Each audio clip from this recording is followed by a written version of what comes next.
네, 여러분 반갑습니다.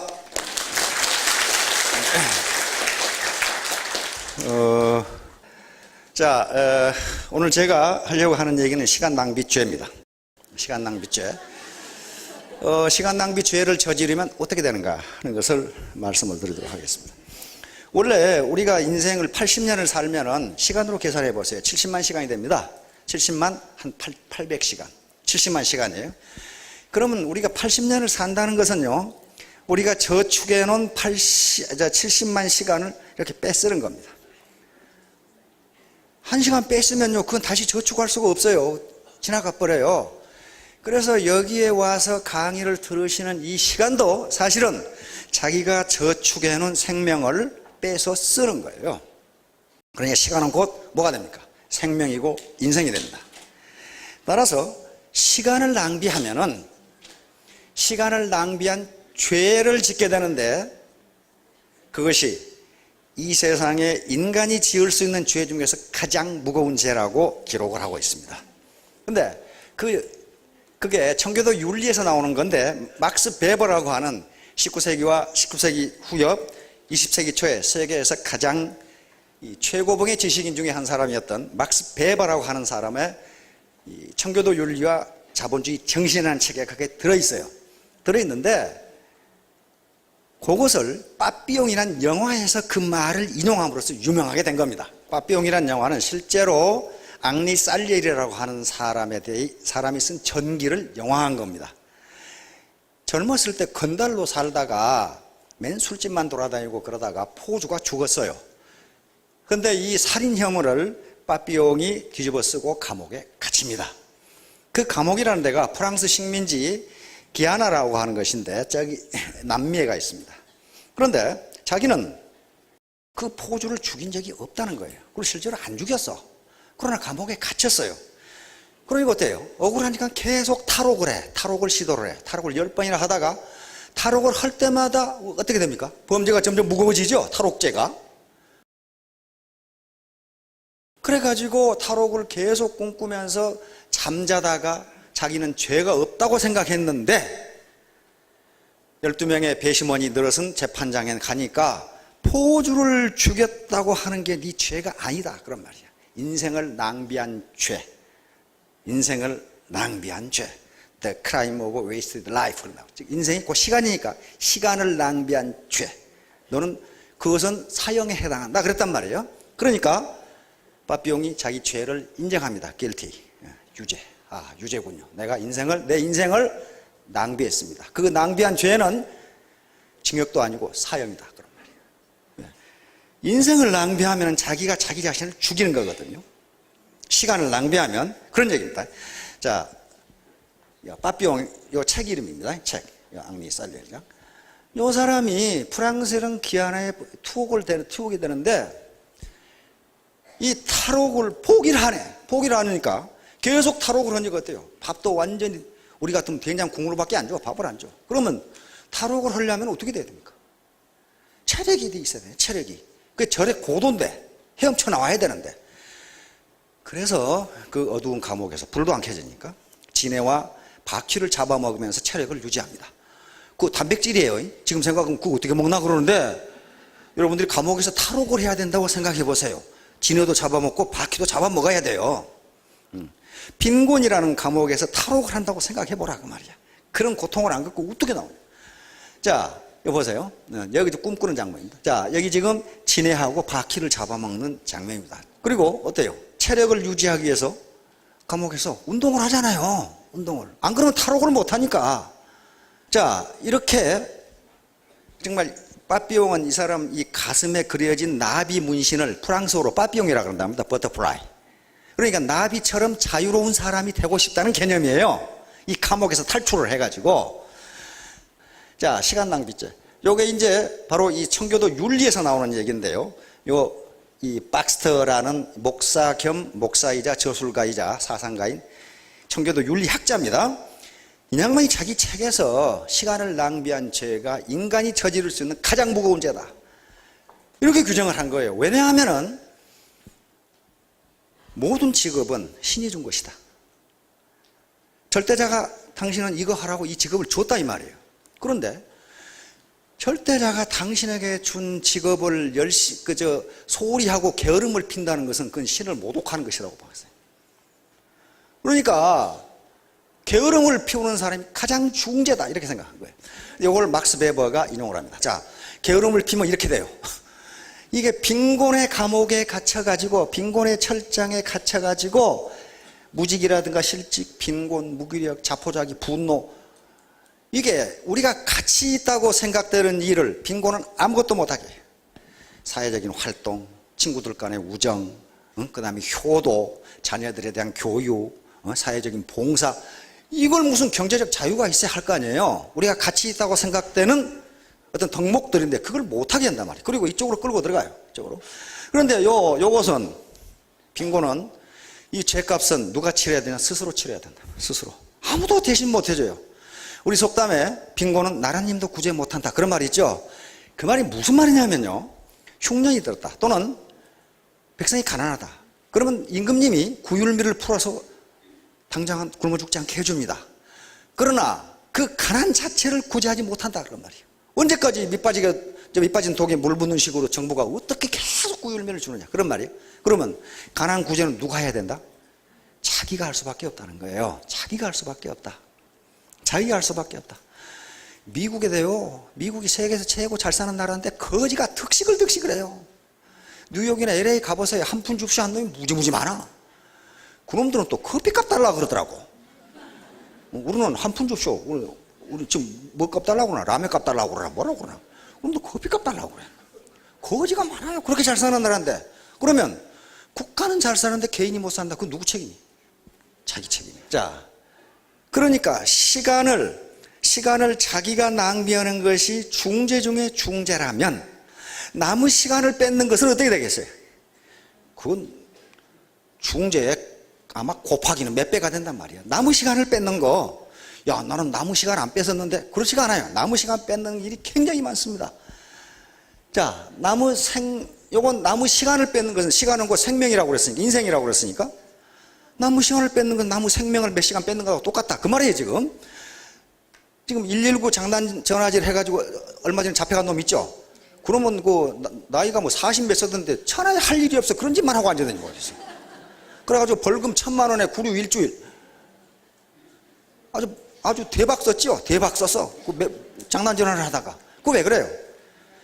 119 우리 이 소방관들이 해야 할 일이 무지무지 많은데 그 시간을 뺏은 거예요.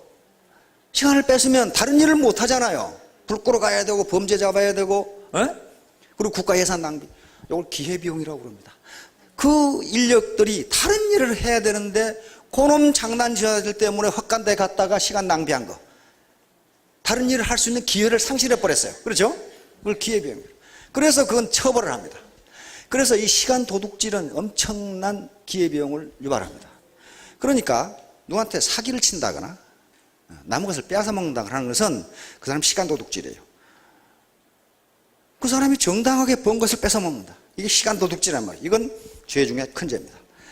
그러니까 편법과 불법행위, 이것들이 전부 그래요. 애터미 사업을 하면서도 편법과 불법으로 애터미의 이미지를 흐린다. 그리고 어떻게 돼요? 사업이 잘 안 되잖아요. 죽어라고 시간을 투입하는데 잘 안 될 거 아니에요. 그러면 남은 시간을, 불특정 다수의 시간을 뺏는 거랑 똑같아요. 자기 이익을 위해서. 그건 범죄 중에 범죄입니다. 자, 베팅 같은 것도 마찬가지예요. 베팅. N값이 무엇인지 모르는 분이 있을 건데, 하여간 베팅을 해서 자기가 투기 행위를 하면은 수당 지급이 전반적으로 떨어져 버려요. 그건 뭐예요? 다른 사람들의 수당을 뺏어서 자기 주머니에 넣는 것과 똑같아요. 이건 도둑질 중에 큰 도둑질이에요. 이건 반드시 처벌을 해야 한다. 자, 이제 제일 문제가 리더입니다. 여기서 저는 국가 지도자들만 예를 들었어요. 리더. 가장은 가족의 리더고, 회사의 리더는 경영자들이고, 이런 리더들이 잘못하면은 엄청난 시간을 도둑질하게 됩니다. 이건 죄 중에 중죄 중에 중죄예요. 자, 이런 국가들을 뭐라고 그러냐면 건달 국가라 그래요. 로그스는 깡패 국가라 그럽니다. 지금 후진국들은요, 후진국, 아프리카, 동남아시아, 중남미의 후진국들은 거의 대부분이 깡패 국가예요. 건달 국가, 깡패 국가는 뭘 깡패 국가라고 하냐면 국가 자체가 도둑인 국가, 정부 자체가 도둑인 국가를 건달 국가라고 그러는데 거의 대부분 정부 자체가 도둑이에요. 우리 한국인의 문화 중에 가장 외국인에게 잘 알려진 문화가 빨리빨리 문화죠. 빨리빨리라는 게 뭐예요? 부지런하다 그 말이거든요.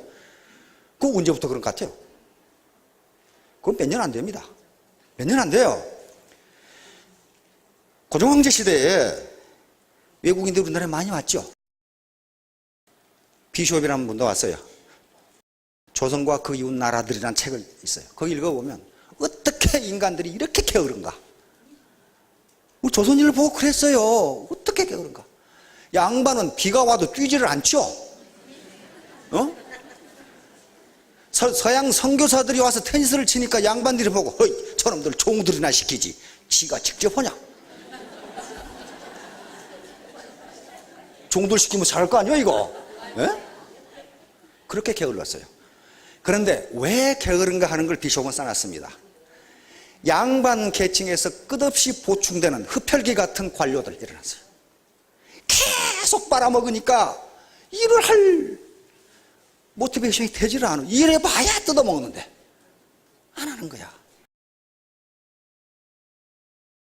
그런데 일제가 우리를 지배한 건 아주 불행 중에 불행이지만 그래도 좋은 점이 하나 있어. 계급을 완전히 없애버렸어. 북한에서 우리 넘어온 동포들 있죠? 넘어온 사람들이 가난뱅이가 넘어왔겠어요? 부자가 넘어왔겠어요? 전부 다 대규모 땅을 가지고 있는 지주분들이 넘어왔어요. 그래 땅 들고 왔습니까? 계급이 완전히 없어졌어요. 지주고 소장이 다 없어져버렸어요. 그 다음에 6.25 이게 아주 형편없는 전쟁인데 아주 우리 민족의 비극인데 그래도 하나 기여한 바 있다면 모두가 가난뱅이로 만들어버렸어. 잘 사는 사람이 한 사람도 없어요. 그러니까 어때요?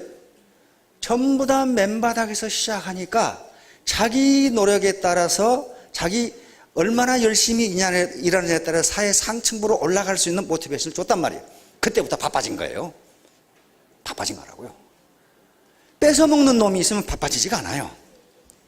실컷 일해봐야 뺏어가는데 뭐 때문에 이러겠어요. 다음에 나오는 국가들이 그런 국가들입니다. 자, 이 양반은요 하버드 대학에서 후진국의 경제발전 문제를 세계 석학들이 모여서 2주간 세미나를 했는데 그걸 책으로 만들어냈어요. 그게 우리나라에 번역돼 나왔습니다. Culture Matters 그래가지고 문화가 중요하다.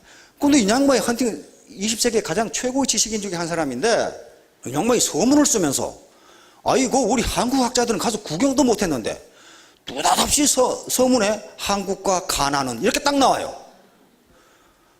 이게 무슨 얘기냐 하면은 60년대 초에 한국과 가나의 경제 상태를 보니까 똑같았다 이 말이야. 오히려 가나가 소득이 높았다. 그런데 90년대 초에 다시 데이터를 보니까 한국은 세계 제14위의 경제대국이 됐는데 가나는 지금 또 그 모양 그 꼴이다. 이걸 어떻게 설명해야 되느냐 하는 게 이걸 어떻게 설명해야 되느냐. 이게 뭐 때문에 그렇다고 보느냐. 모든 객관적 조건은 가나가 훨씬 한국보다 낫다는 거예요. 낫는데 어째서 한국은 이렇게 성장을 했는데 가나는 그 모양 그 꼴이냐. 그래서 결론을 그 원인은 문화라고 밖에는 설명할 방법이 없다 그래놨어요. 한마디 말로 문화인데 한국은 경제가 발전할 수 있는 동력이 어떤 정신적 지주가 있다는 거예요. 다시 말하면 시간선용입니다. 이 양반이 이렇게 글을 쓰니까 오바마 대통령이 또 느닷없이 오바마 대통령이 헌팅턴의 글을 읽은 것 같아요. 오바마 대통령 아버지가 케냐 사람이거든요. 그렇죠? 백악관으로 이 양반이 대통령이 돼가지고 아프리카 청년 지도자들 100여 명을 초청을 해가지고 거기서 연설을 했어요. 연설을 하면서 느닷없이 우리가 한국 사람 참석도 안 했는데 한국과 케냐를 똑똑 비교했어요. 자기가 태어났을 때, 1961년에 태어났어요. 케냐는 한국보다 소득이 많았다. 그런데 지금은 한국은 공업국가, 발전된 공업국가가 됐는데 케냐는 아직도 식량 문제 해결 못한다. 이렇게 딱 해놨어요. 그 뭐 때문이냐? 케냐는 지난 50년을 허비했다. 딱 해놨어요. 허비했다. 그러면서 국가 발언, 다시 말하면 국가 관리가 허술하다. 다시 말하면 부패했다. 부패했다. 자, 1965년에 우리 106달러, 가나 우리보다 어때요? 2.5배예요. 가나는 굉장히 아주 농토가 좋은 땅이고 농사짓기에 좋은 나라고 그 다음에 지하자원이 무지무지 많은 나라예요. 자, 케냐 우리가 같죠? 근데 시간이 지날수록 어떻게 됩니까 이게? 지금 비교를 한다는 것 자체가 우습게 돼버렸어요. 작년에 우리가 22,778 이렇게 됐어요 지금. 이걸 보고 오바마 대통령이 한국은 분명히 케냐도 그렇게 될 수 있다. 지금 그 희망을 주는 거예요 거기서. 그러면서 한국이 그렇게 했다면 케냐도 그렇게, 아프리카 국가들도 그렇게 할 수 있다. 그런데 문제는 good governance, 국가 관리가 허술하다, 즉 부패했다. 그런 말이 부패했다. 필리핀이요. 우리 박 대통령이 필리핀 가가지고요 얼마나 푸대접을 받았던지 말이죠. 완전히 마르코스라는 대통령이 촌뜨기 취급해가지고 다른 나라 국가 원수들은 인류 호텔에다 방을 잡아놨는데 박 대통령 방은 오막살이 같은 여관에다 잡아놨어. 그렇게 푸대접을 해가지고 박 대통령이 화가 치밀었는데 이 새끼 두고 보자 말이야. 근데 당장 5년 만에 우리가 뒤집었어요. 그걸. 필리핀은 그 당시 엄청난 선진국가였어요. ADB, 아시아개발은행이 말레이시아에 있을 정도니까 필리핀이 아시아의 최고 선진국이라는 걸 나타납니다. 자, 우리 땅덩어리 9만 9천 밖에 안 돼요. 가나는 어떻습니까? 인구가 우리 절반인데 땅덩어리는 우리 3배예요. 그렇죠? 굉장히 살기 좋은 나라예요, 여기가. 케냐는 우리하고 인구가 비슷한데 우리 땅덩어리가 우리보다 6배예요. 굉장히 살기 좋은 나라예요. 필리핀, 인구가 우리 2배인데 땅덩어리 3배예요. 지하자원이 무지무지 많습니다. 여기가 케냐예요, 케냐. 케냐 있죠? 요 나이로비가, 케냐의 수도 나이로비가 우리로서는 아프리카 진출의 교두보입니다. 이게 계속적으로 우리 우방이었거든요, 케냐가. 그리고 세계에서 가장 육상을 잘하는 나라. 그냥 그것밖에 할 것이 없어요. 다른 거 하면 공무원들이 다 뜯어먹어버려요. 저번에 텔레비전에 그게 나오더라고. 아니, 이 나라가 농토가 무지개 기름지고 비도 오고 그러는데 농사를 안 지어. 우리 기자가 묻더라고. 아이, 농사 지면, 옥수수 농사 지면 먹고 사는데 왜 안 짓냐 그러니까 농사를 지으면 거기서 나온 수확보다 공무원이 떠드는 게 더 많대요. 그러니까 안 지어버린 거예요. 왜 그 모양 그 꼴인지를 알 수 있죠. 국가가 도둑인 국가. 국가 정부 자체가 도둑이에요. 그러니까 계속 뜯어먹으니까 안 해. 자, 여기가 가나가 여기 있습니다. 가나. 여기요. 여기 황금해안이라고 그러는데 굉장히 살기가 좋기 때문에 열강들이, 19세기 열강들이 아프리카를 진출할 때, 아프리카를 지배할 때 이쪽을 통해서 이렇게 갔어요. 그렇게 살기가 좋은 나라예요. 그래서 두 나라를 헌팅턴이 가나를 비교했고 오바마 대통령이 케냐를 비교한 거예요. 자, 가나 국교 대서양이죠. 가나, 코트디부아르, 이렇게 있죠. 나라들이 이렇게. 이게 강이, 볼타강이랑 강이 국토를 이렇게 흐르고 있기 때문에 굉장히 비옥하단 말이에요. 그리고 망간이라든가 지하자원이 무지무지 많고 코코아라든가 고무 이런 것들이 많이 나는 나라예요. 그래서 지금은 근데 계속 쿠데타야. 근데 지금은 다행히 정치가 안정돼서 경제가 아주 빠른 속도로 성장하고 있어요. 다시 말하면 정부가 뜯어먹지만 않으면 국민들은 빠른 속도로 경제는 빠른 속도로 성장한다. 지금 그런 얘기입니다. 케냐는 여긴데요. 케냐는 우리보다 땅덩어리 6배니까 관광 자원만 가지고도 먹고 살아요. 여기 보세요. 여러분들 마사이마라 동물의 왕국 보면 계속 나오죠. 여기 마사이마라하고 세렝게티. 그리고 이 빅토리아 호수 넓이가 한 7만 평방킬로미터. 그렇게 되니까 우리 대한민국만큼 해 호수가. 얼마나 자원이 많겠어요 여기에. 그 다음에 여기에 킬리만자로 들어봤죠? 날씨가 서늘하고 동물의 왕국. 요것만 가지고도 관광 자원만 가지고도 먹고 산단 말이에요. 그런데 지금 전부 다 맨발 먹고 뜀뛰기만 하고 있어요. 다른 거 해봐야 뺏어가니까. 예, 여기가 마사이마라. 이게 지금 빅토리아 호수입니다. 면적이 거의 7만이죠. 7만 평방킬로미터란 말이에요. 우리가 9만 평방킬로미터니까 얼마나 호수가 크고 자원이 풍부한지를 알 수가 있죠. 우리나라 동아프리카 요 무역과 금융의 중심지이고 우리나라의 아주 절대적인 우방입니다. 자, 필리핀 마찬가지죠. 이게 지도계층의 아주 끝도 없는 부패. 요게 필리핀을 망가뜨린 겁니다. 왜? 백성들이 무기력에 빠져버려요. 백날 해봐야 뺏어가니까. 안 해. 뺏기는 걸 뭐 때문에 하겠냐고. 필리핀. 우리가 106달러일 때 189. 이것만 해도 2배 이상이죠. 그러나 통계에 따라서는 3배, 5배까지 있습니다. 그런데 지금 어때요? 시간이 지날수록 필리핀은 가만히 있고 우리는 계속 성장한단 말이에요. 자, 이때를 보세요. 우리가 10배예요, 10배. 필리핀은 10배란 말이에요. 그러니까 박 대통령을 그렇게 푸대접했던 사람들인데 지금 어때요? 왔다 하면 푸대접 해야 되겠죠. 그렇게 하면 안 됩니다. 왜냐하면 필리핀은 6.25 때 우리에게 군대를 파견해서 싸운 나라예요. 그래서 우리가 지금 필리핀에 계속 건설을 해주고 있죠. 학교도 지어주고 계속 뭡니까 또 기술연수원도 지어주고 6.25 때 은혜를 갚아야 될 거 아니에요. 필리핀이 군대를 파견한다고 했을 때 전부 반대했어요. 필리핀에서. 왜냐하면 그렇게 추운 나라에 가서 그렇게 형편없는 거지 같은 국가를 왜 도와주냐 이거야. 그것도 무지무지 거지 같은 국가였거든. 그런데 마카팔카 대통령이 보내라고 해가지고 온 거예요. 이 양반이 필리핀을 말아 드신 분인데 마르코스 혼자 드신 게 아니고 이분하고 이분이 미스 필리핀이라는데 난 뭐가 이뻐서 이 양반이 미스 필리핀. 이야, 아주 그냥 욕심만 그냥. 연세가 드신 분들은 이분 어디서 봤을 거예요. 우리 유경수에서 서거했을 때 조문 왔던 사람이에요. 근데 이 양반이 조문 와가지고 아주 말썽이 많았어요. 화려한 옷에다가 이 선글라스를 이마에다 끼고 왔거든. 여기다 딱 선글라스를 거치고 딱 형을 이렇게 오고 있으니까 그 당시 우리는 굉장히 보수적인 국가잖아요. 한마디로 말해서 소갈머리가 없다 그 말이에요. 자, 이게 지금 도망간 다음에 대통령궁을 찾아보니까 저 신발이 2,500켤레가 나왔거든. 그래서 전시해 놨다고 그럽니다. 근데 빤스는 전시를 안 하는 거야. 빤스는 3,500장을 사놨다고 그러는데 언제 입으려고 그렇게 사놨는지. 그런데 필리핀이 안 되는 이유를 알 수가 있어요. 아주 초특급 호텔에서 80의 생일잔치를 하는 겁니다. 5년 만에 돌아와가지고 하원의원이 됐고 딸은 주지사가 됐고 아들은 상원의원이에요. 필리핀을 완전히 말아 드셨는데 그럼 그 말은 무슨 말이에요? 필리핀의 지배 세력이 다 똑같은 놈들이야. 다 강도들이다 그 말이에요.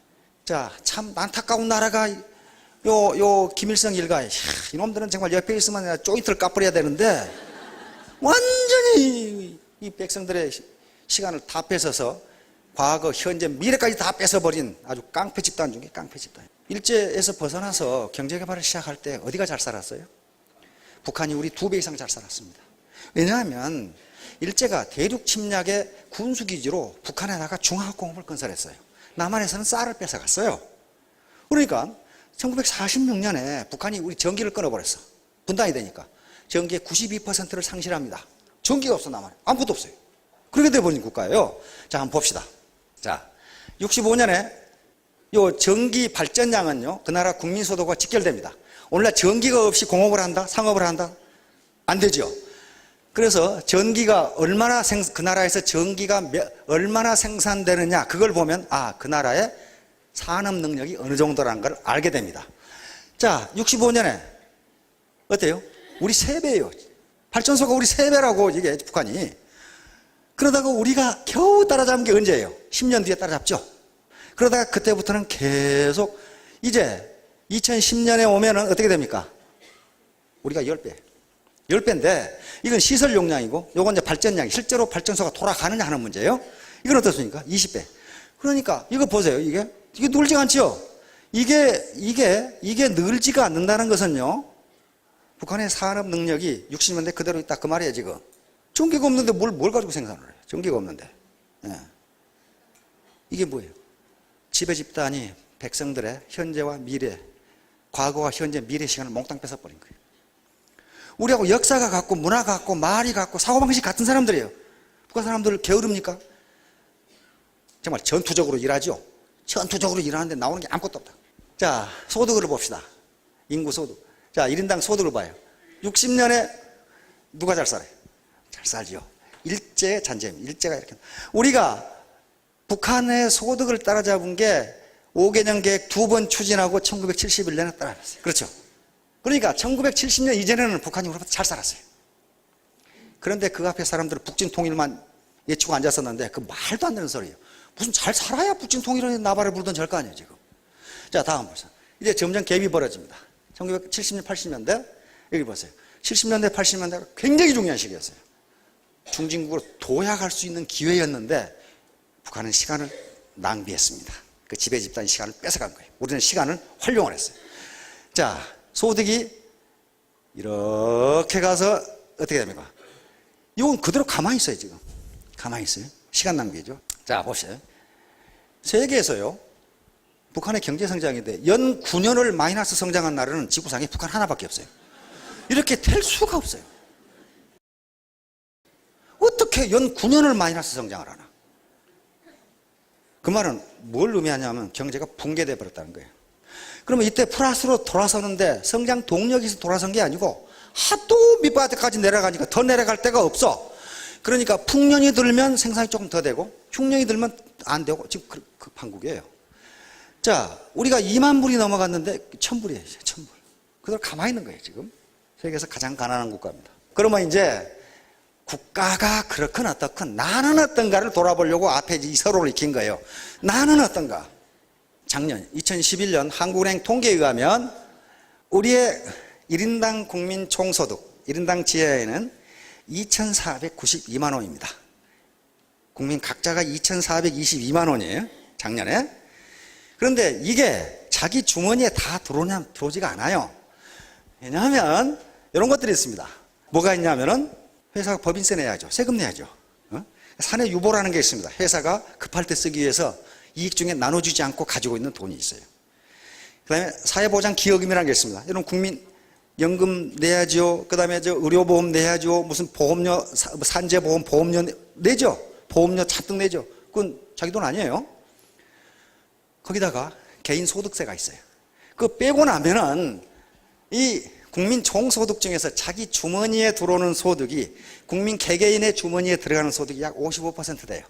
55%면 그게 1,371만 원이에요.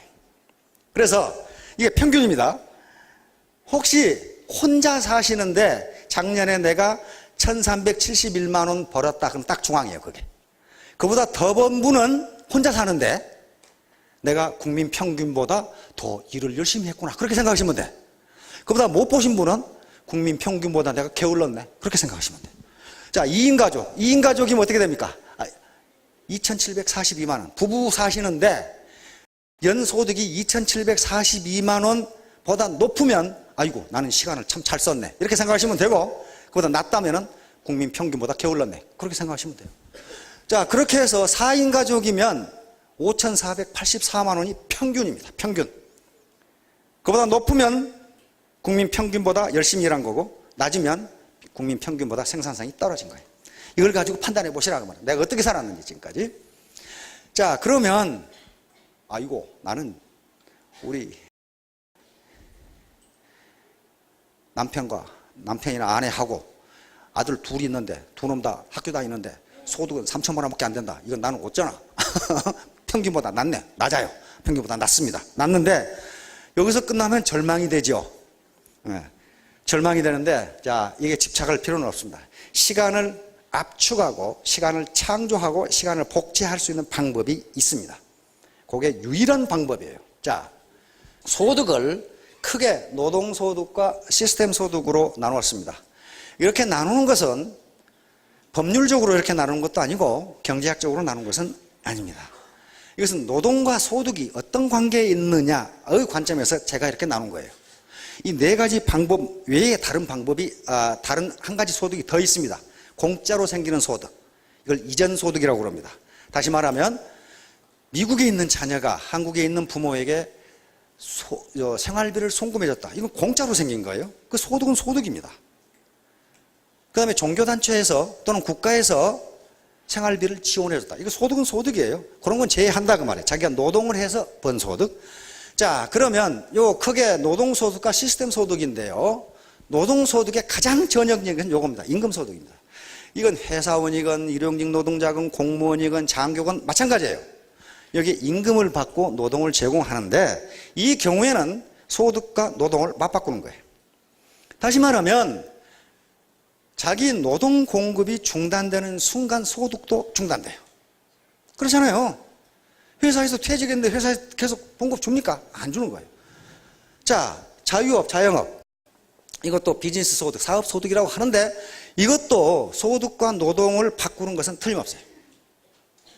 다시 말하면 개업의사라든가 회계사라든가 변호사라든가 그렇지 않으면 지금 연예인들이라든가 축구 선수라든가 박지성이처럼 선수라든가 이런 사람을 또 많은 돈을 벌지만은요 노동과 소득을 맞바꾸는 거예요. 박지성 선수가 축구를 못하게 됐다. 저기서 계속 봉급 줍니까? 안 줘요. 노동과 소득을 맞바꾸는 거예요. 그래서 이것도 현재 소득이 많을지 모르지만은 노동 공급이 끝나는 순간 소득도 중단돼 버립니다. 바로 거지로 떨어진단 말이에요. 빈곤으로 떨어져 버려요.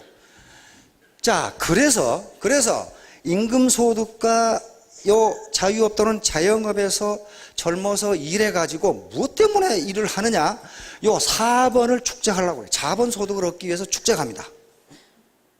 여기서 얻은 소득, 젊었을 때 여기 소득을 벌어가지고 자본을 획득하면 자본이 우리 시장경제 시스템이 계속적으로 소득을 창출해줘요. 자기 노동한다고 나오는 게 아닙니다. 은행에 예금이라든가 주식, 채권 등의 유가증권을 가지고 있다든가 그럼 주식 배당금 나오고 은행 이자 나오잖아요. 그러면 시스템, 은행 시스템, 우리 시장 시스템이 내 대신 일을 해주는 거예요. 자기가 무슨 일하지 않더라도 소득이 생겨요.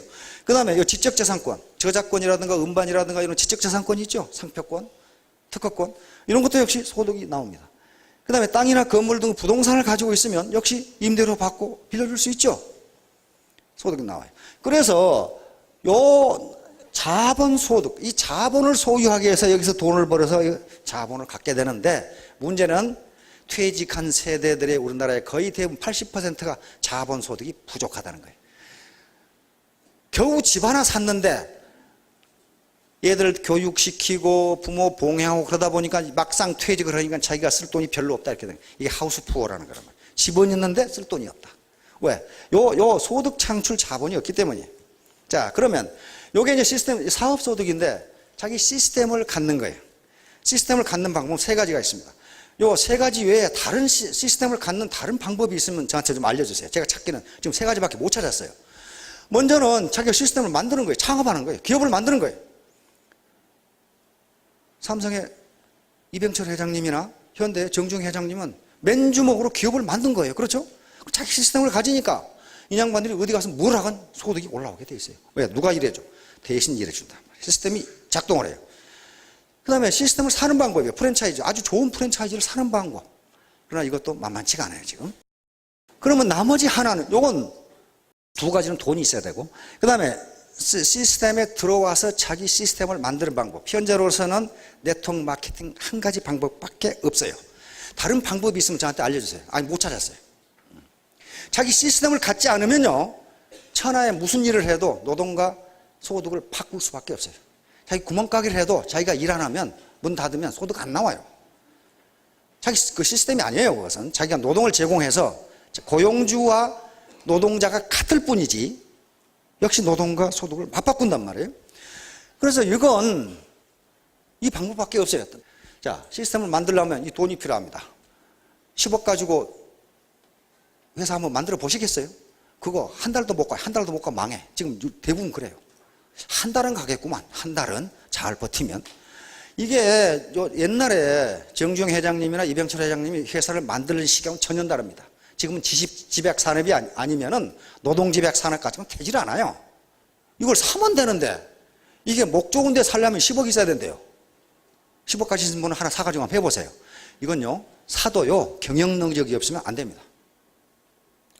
제가 커피 프랜차이즈 하는 사람한테 물어봤어요. 물어봤는데 아주 그 집안에 커피를 다 하거든요. 로스팅까지 다 해서 제공하는데 커피점 10개 열면은 1개, 2개 살아남고 8개는 망한답니다.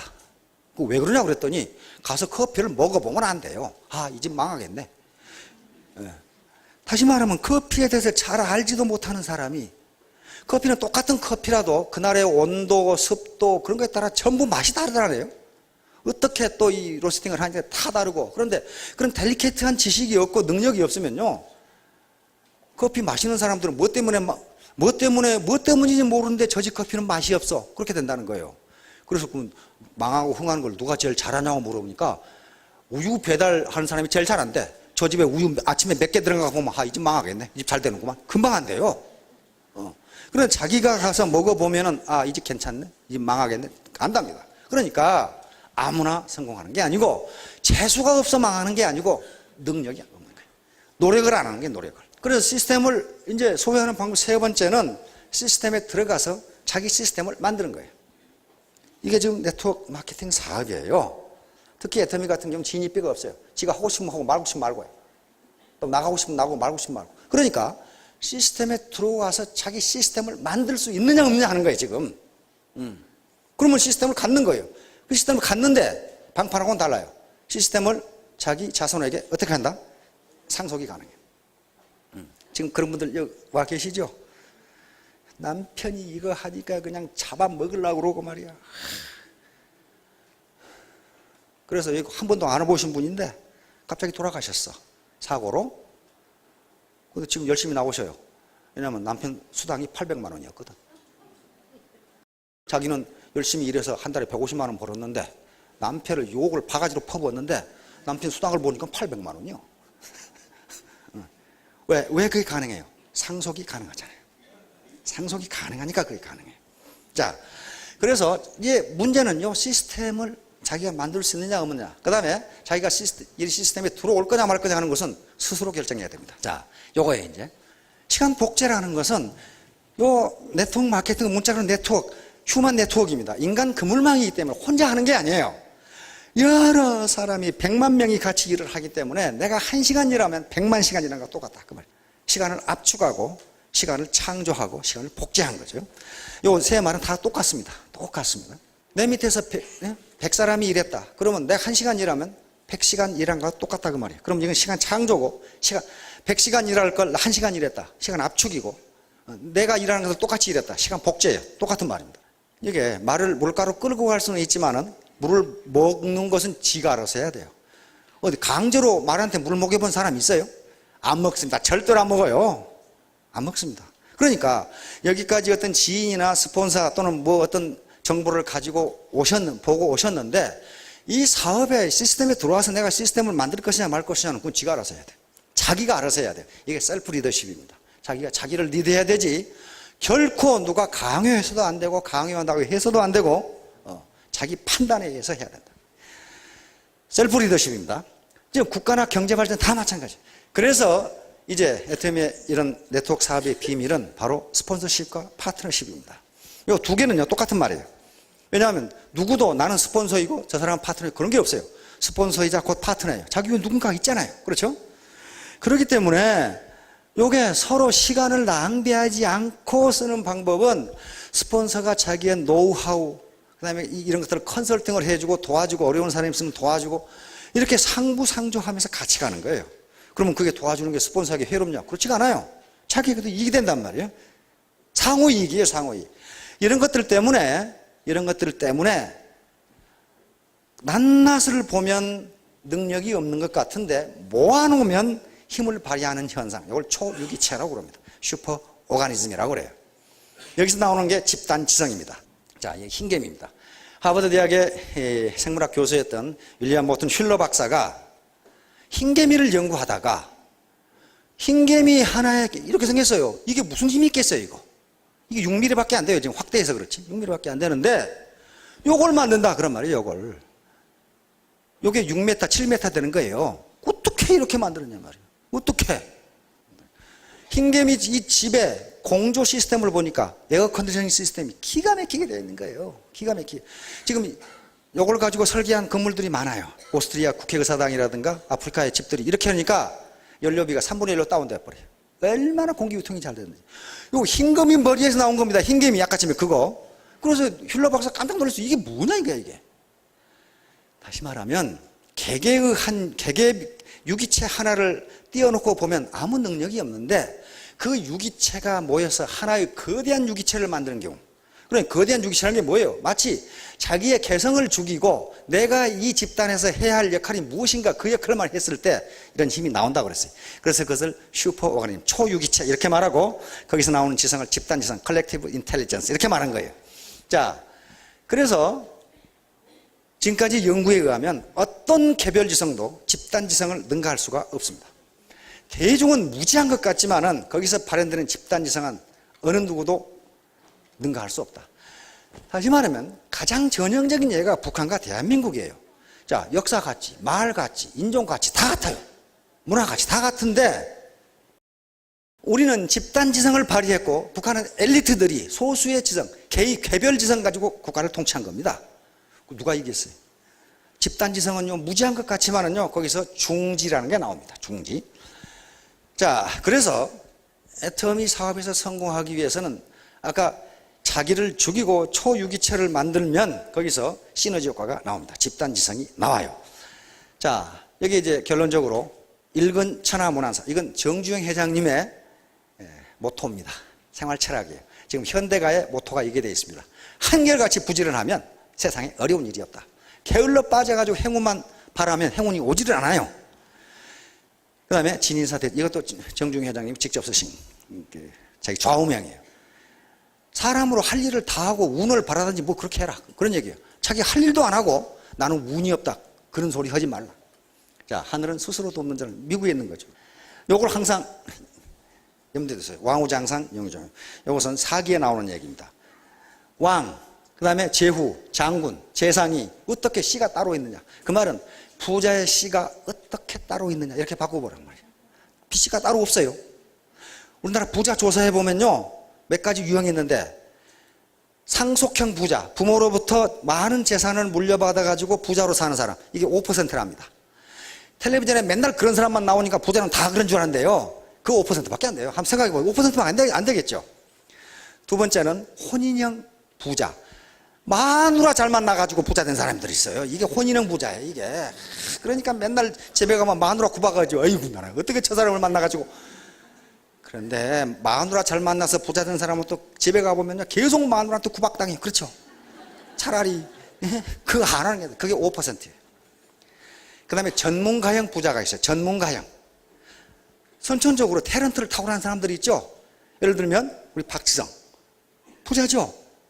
아니 뭐 50억씩 받는데 부자죠. 그 다음에 김연아, 1년에 수백억 벌죠. 소녀시대 수백억 벌죠. 탤런트를 가지고 있는 사람들이 있어요. 그 다음에 의사라든가 변호사, 의사 변호사 다 잘 사는 거 아닙니다. 탤런트를 가진 사람만 잘 살아요.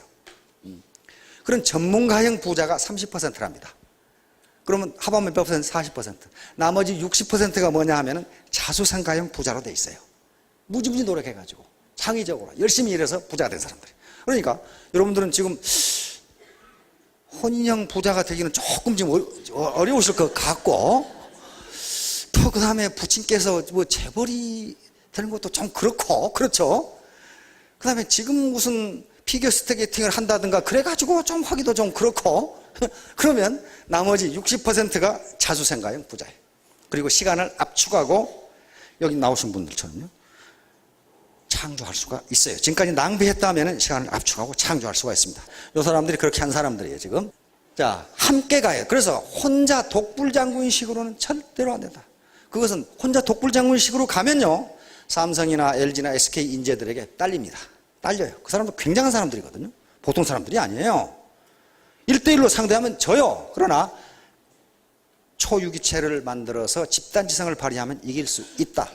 자, 철창에 갇힌 뱀. 혼자 먹으려다 이꼴된다. 그 말. 혼자 먹으려다가 김종학이라는 사람이 자기 딸에게 보낸 그림 편지라는 책에 보니까 이 얘기가 들어있어요. 강원도에 어디 사는데 하루는 마당에 보니까 어린 새가 떨어져 있어요. 어린 새가 떨어져 있으면 강원도 그래서 뱀이 잡아먹어버려요. 그러니까 이걸 보호해야 되겠다 해가지고 새장에 넣어가지고 마당에 놔뒀어요. 어미새가 와서 먹이를 주기 좋게. 점심을 먹고 왔더니 새는 온데간 떠있고 뱀 한 마리가 새를 자시고 철창 안에 지가 들어가 있어. 그런데 하도 새를 지가 통째로 삼켜가지고 들어갈 때는 들어갔는데 나오지를 못해. 독식할 때 이런 현상이 나타납니다. 그래서 이 김종학 그 화백이, 그 말은 제가 그래도 안 적어놨어요. 이놈의 자식을 때려 주겠다고 나와 있거든요. 혼자 독식하려고 하면 철창에 갇혀서 이신세가 됩니다. 한번 볼까요? 어떻게 됐는지. 자, 30년간 80조를 혼자 자하셨던 이집트의 무바라크 대통령 재판받는데 철창 속에서 받고 있어 지금. 호가호위, 다시 말하면 최고 권력을 등에 업고 혼자 독식하다가 최고 권력은 지금도 살아있는데 요놈은 여기 들어가 있어 지금. 지금 철창에 앉아 계시는 분들 많지요. 예. 혼자 독식하다 그렇게 된 거예요. 자, 하버드 도서관의 낙서. 하버드 대학은 세계 최고 대학입니다. 그런데 우리는 머리가 좋기 때문에 성공한다는 낙서가 하나도 없어요. 뭐라고 되는 거예요? 지금 잠을 자면 꿈을 꾸지만 지금 공부하면 꿈을 이룬다. 지금 잠자시는 분들은 꿈을 꾸시겠지만은 공부하면 꿈을 이룹니다. 꿈을 꾸시겠습니까? 이루시겠습니까?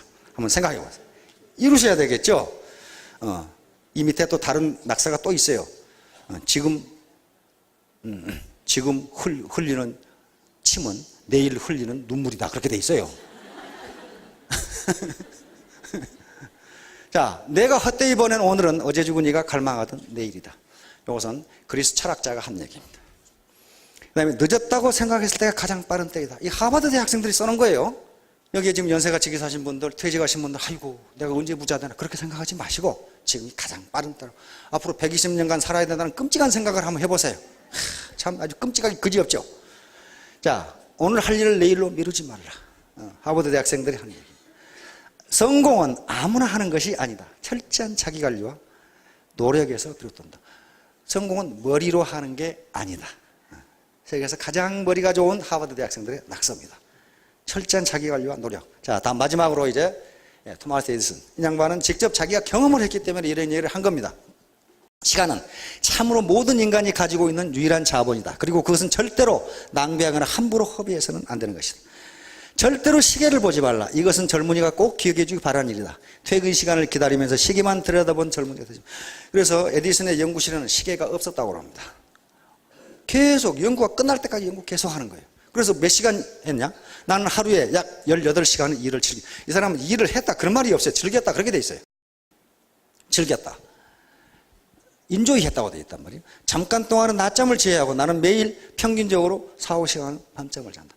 이렇게 일을 했기 때문에 역사상 가장 많은 발명 특허를 얻은 사람입니다. 1039가지인가 그렇죠. 발명 하나 하기도 힘드는데 어떻게 1009가지, 1039개를 하겠어요. 이렇게 열심히 하는. 근데 이 사람 학력은 뭡니까? 초등학교 3개월 중퇴. 그 말이죠. 그렇게 됐어요. 초등학교 3개월 중퇴. 그런데 이렇게 노력을 해가지고 에디슨은 머리가 별로 안 좋았어요. 머리가 좋다는 기록은 한 군데도 없어. 그러니까 머리가 상당히 나빴어요. 그런데 완전히 노력과 땀으로 이렇게 만든 사람입니다. 그렇다면 이제 오늘 여기 오신 분들도 아까 셀프 리더십을 얘기했는데요.